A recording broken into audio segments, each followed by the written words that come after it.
நேற்று இரவு news Tamil 24x7 தொலைக்காட்சியில் ஆர்டிஎக்ஸ் என்ற நிகழ்ச்சியை நெல்சனும் கௌதமியும் விவாதத்தை கட்டமைத்திருந்தாங்க. அதில் நடந்த கேலி கூத்துகளை பற்றியும் விவாதத்தின் தன்மையை பற்றியும் இந்த பதிவில் பார்ப்போம். பொதுவாகவே தமிழ்நாட்டு விவாதம் ரொம்ப புகழ்பெற்றது. ஏன்னா தமிழ் மொழியில் மட்டும்தான் ஒரு வார்த்தைக்கு பல சிறப்புடைய அர்த்தம் இருக்கு. எந்த இடத்திற்கு எந்த வார்த்தைகளை பயன்படுத்தினா கூடுதல் கவனம் பெறுமோ அந்த வார்த்தைகளை அழுத்தி சொல்லுவாங்க. ஒரு சில நேரங்களில் மென்மையான வார்த்தைகளை பயன்படுத்த முடியும். ஒரு சில இடங்களில் தவிர்த்துட்டு போகிற மாதிரியான வார்த்தைகளையும் பேச முடியும். போன்ற பல வகையில் தமிழ் மொழி இருப்பதனால விவாதங்களும் அதை நல்லா பூர்த்தி பண்ணுது. பொதுவாக விவாதங்கள் அன்றைக்கு மக்கள் அதிகம் பேசக்கூடிய சம்பவங்களை மையமாக வைத்து தான் கட்டமைப்பாங்க. அதை நேரலையில் ஒளிபரப்பு செய்வாங்க. அப்படி பேசுகிற விவாதத்தை பொதுவான மக்களுக்குள்ளே ஒரு ஆர்வம் இயல்பாகவே உருவாகிருச்சு. ஒரு சம்பவத்தை யாரு எப்படி பேசுகிறா, இவர் எப்படி பேச போகிறாரு, என்ன கருத்துக்களை சொல்ல போகிறாரு, எதில் முரண்படுறாங்க, அந்த முரண்பாடுக்கு காரணம் என்ன என்பதெல்லாம் ரொம்ப அழகாகவே பேசி புரிய வைப்பாங்க. அது ரசிக்கும்படியும் இருக்கும்.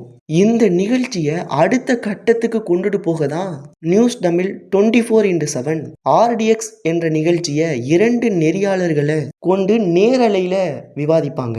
ஒரு நெறியாளர் ஒரு தரப்பு நியாயத்தையும் மற்றொருவர் இன்னொரு தரப்பு நியாயத்தையும் விவாதிக்கும் போது அந்த விவாதத்தின் தன்மையும் அவர்கள் சொல்லக்கூடிய உதாரணங்களும் அடுத்த கட்ட புரிதலுக்கு கொண்டு போய் சேர்க்க முடியும்.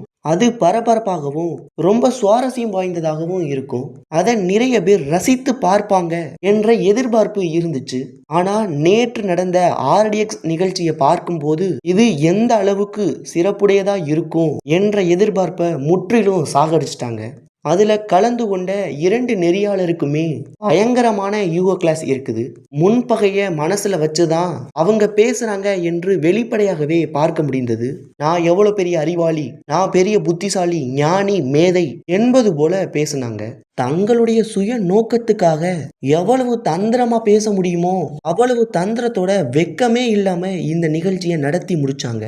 இந்த நிகழ்ச்சி நேரலையில ஒளிபரப்பாகுதே, மக்கள் பாக்குறாங்களே என்ற அடிப்படை உணர்வே இல்லாம கத்திக்கிட்டு நான் சொல்வதுதான் சரி, நீங்க பேசுறது தவறு என்று ஒருமையில பேசிக்கிட்டு நான் சொல்றதுதான் சரி என்று உறுதியா இருந்தாங்க.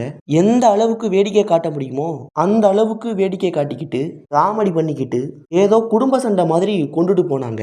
தொலைக்காட்சியினுடைய நோக்கம் என்ன, தொலைக்காட்சியின் தன்மை தற்போது எவ்வளவு உயர்ந்து இருக்கிறது, நெறியாளரின் தன்மை என்ன, அது எல்லாம் நம்மளால சிதைஞ்சு போயிடுமே என்ற எண்ணம் இல்லாம அக்கா தம்பி சண்டை மாதிரி சக நெறியாளரை ஒரு நெறியாளர் பேசுறாருன்னா அவ்வளவுதான் அந்த தொலைக்காட்சியினுடைய தன்மை என்று மக்கள் அந்த தொலைக்காட்சியை புறக்கணிக்க மாட்டாங்களா? கொஞ்சமாவது நேர்மையா அறம் சார்ந்த செய்தியை பேசணும். எதை பேசணும், எதை பேச வேண்டாம், எது தொலைக்காட்சிக்கு ஏற்புடையது, எது ஏற்புடையது அல்ல என்ற புரிதல் வேண்டாமா?